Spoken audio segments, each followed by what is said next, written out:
ये क्या मम्मी, भाभी अभी तक सो रहे हैं। जरा टाइम तो देखिए, 8 बज गए हैं। ये कोई टाइम नहीं होता सोने का। और मुझे भी कॉलेज जाना है। अभी तक ना ब्रेकफास्ट रेडी है ना कुछ। बेटा, तुम्हारी भाभी भी तुमसे सिर्फ 2 ही साल बड़ी है। आज उसकी तबीयत ठीक नहीं है। अगर वो घर का सारा काम कर सकती है तो तुम सिर्फ अपने लिए खाना नहीं बना सकती। मम्मी, मुझे पहले ही पता था कि आप भाभी के लिए बिना फीस की वकील बन जाओगी। देखना मम्मी, एक दिन ये सारी बातें आपको बहुत तंग करेंगी। तब आपको आपकी बिटिया ही याद आएगी।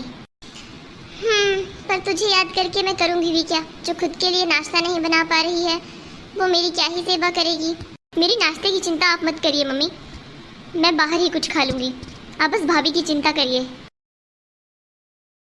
आज बहू की तबीयत क्या खराब हो गई, देखो तो इन सब के मुंह बनना शुरू हो गए। अब मैं ही नाश्ता बना देती हूँ, लेकिन उससे पहले बहू के हालचाल तो पूछ लूं। अरे बहू, तुम अब ठीक हो ना? हाँ मम्मी जी, अब मैं ठीक हूँ। बस मुझे हल्का सा बुखार है और सर दर्द भी है, लेकिन दवाई खाने के बाद वो भी सही हो जाएगा। ठीक है, तुम रेस्ट कर लो। घर का सारा काम हो गया है, बस नाश्ता बनाना बाकी है, वो तो मैं बना दूंगी। अरे नहीं मम्मी जी, मैं कर लूंगी। अरे बहू, ये तुम्हारा घर है, तुम्हारा ऑफिस नहीं कि तुम्हें बीमारी में भी काम करना पड़ेगा। और मैं तुम्हारी सास हूँ, तुम्हारी बॉस नहीं कि तुम बीमार हो फिर भी मैं तुम्हें ये बोलूँ कि तुम जाकर ये काम करो वो काम करो। मैं समझ सकती हूँ बेटा, मैं बिल्कुल ठीक हूँ। कम से कम घर का थोड़ा काम करूँगी तो हिष्ट पुष्ट रहूँगी। तुमसे मिलने बाहर सुमन आई थी, मैंने उसे कहा था कि जब बहू उठ जाएगी तो बता दूंगी, तब आना। सुमन, मेरी ताया की लड़की? हाँ हाँ, वही जिसकी शादी हमारे गांव में हुई है। तुम उससे बात कर लो, तुम्हारा मन भी ठीक हो जाएगा। मैं अभी भेजती हूँ। अरे वाह ज्योति, तुम्हारे तो मजे लगे हुए हैं। सास तुम्हारी काम कर रही है और तुम आराम कर रही हो।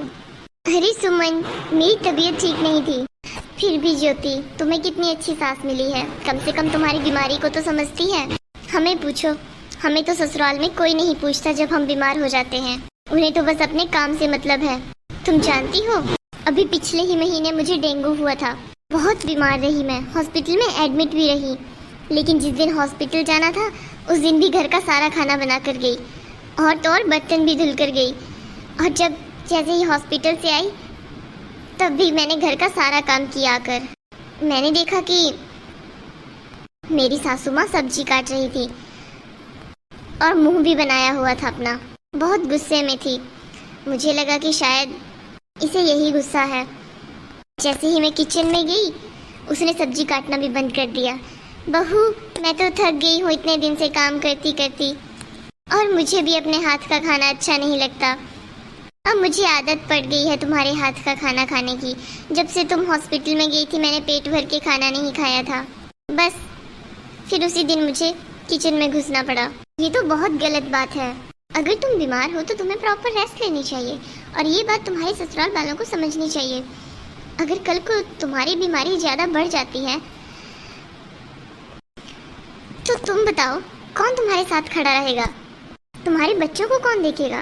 अरे तुम तो जानती हो मुझसे घर का कलेश हैंडल नहीं होता है। इससे अच्छा है मैं उठकर काम ही कर लूँ। और फिर 2 दिन खाना खिलाने के बाद अगर मेरी सास सारे मोहल्ले में बोलती फिरे कि मैं अपनी बहू की सेवा कर रही हूँ, बेड पर बैठे बैठे खाना खिला रही हूँ, तो इसका फ़ायदा ही क्या? सुमन बेटा, तुम चाय पियोगे? नहीं आंटी जी, मैं चाय नहीं पीती। अच्छा फिर ठीक है, चलो नाश्ता कर लो। तुम्हारे साथ साथ ज्योति भी खाना खा लेगी। नहीं तो इसका तो मन ही कहाँ है खाना खाने का। जी आंटी जी। वाह ज्योति, तुमने ज़रूर अच्छे कर्म किए होंगे जो तुम्हें इतनी अच्छी सास मिली है। अच्छा ठीक है, अब तुम ज़्यादा बात मत करो। पहले तो मेरे सर में दर्द था, अब मैं ठीक हो गई हूँ तुमसे बात करके। चलो बाहर बैठते हैं, मैं भी 3-4 दिन से रूम से निकली ही नहीं हूँ। आंटी जी, आपसे एक बात पूछनी थी।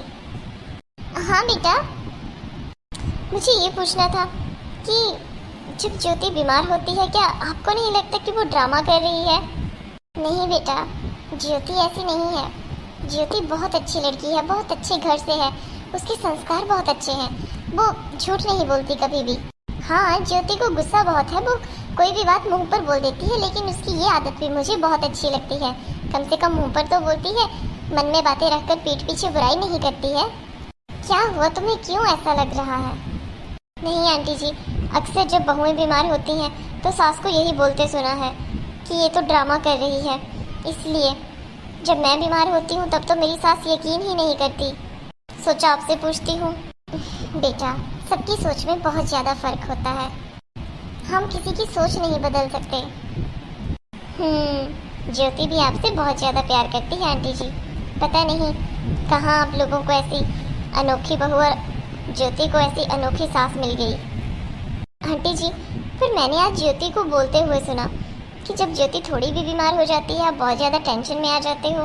ऐसा क्यों? तुम जानती हो बेटा, किसी टाइम मैं भी बहू थी और मेरी भी सास हुआ करती थी। आज मुझे बीपी की बीमारी है, शुगर है, थायराइड, कैस्ट्रॉल, यूरिक एसिड, पता नहीं क्या क्या बीमारियां हैं। अगर उस टाइम मेरी सास ने मुझे अच्छे से कहीं हॉस्पिटल में दिखाया होता तो शायद ये बीमारियां कंट्रोल हो गई होती। लेकिन अब तो ये चीज़ें कंट्रोल होने का नाम ही नहीं लेती हैं। अब बुढ़ापे में मैं अपने बहू और बेटे को दुख दे रही हूँ। हर तीसरे दिन मुझे हॉस्पिटल जाना होता है। कुछ ना कुछ बीमारी, मानो बीमारियां तो हटने का नाम ही नहीं लेती। बस यही वजह है, मुझे ज्योति का खास ख्याल रखना होता है। मैं नहीं चाहती कि आने वाले टाइम में ज्योति भी मेरी तरह यह सब कुछ फेस करे।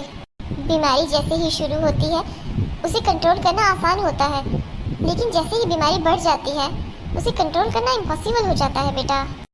जैसे मैं एक टीचर थी, ज्योति भी ऑफिस में काम करती है। मैं भी खुद का ख्याल नहीं रख पाती थी, लेकिन मैं नहीं चाहती कि ज्योति भी कामों में उलझी रहे। तो क्या हुआ, वो ऑफिस संभाल लेगी, मैं घर संभाल लूँगी और ज्योति को भी। अब तो मुझे ज्योति से जलन होने लगी है आंटी जी।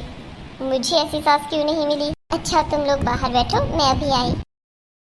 ये तो घर घर की कहानी है। कहीं सास अच्छी नहीं तो कहीं बहू अच्छी नहीं। सास को लगता है कि वो सही है और बहू को लगता है कि वो सही है। हेलो दोस्तों, आपको हमारी वीडियो कैसी लगी कमेंट बॉक्स में ज़रूर बताएं। कमेंट बॉक्स में बताएं, क्या आपने कहीं ऐसी अनोखी सास या अनोखी बहू देखी है जो अपनी सास से इतना प्यार करे या जो अपनी बहू से इतना प्यार करे? मिलेंगे अगले वीडियो में। वीडियो को लाइक करें, शेयर करें, चैनल को सब्सक्राइब करें। राधे कृष्णा।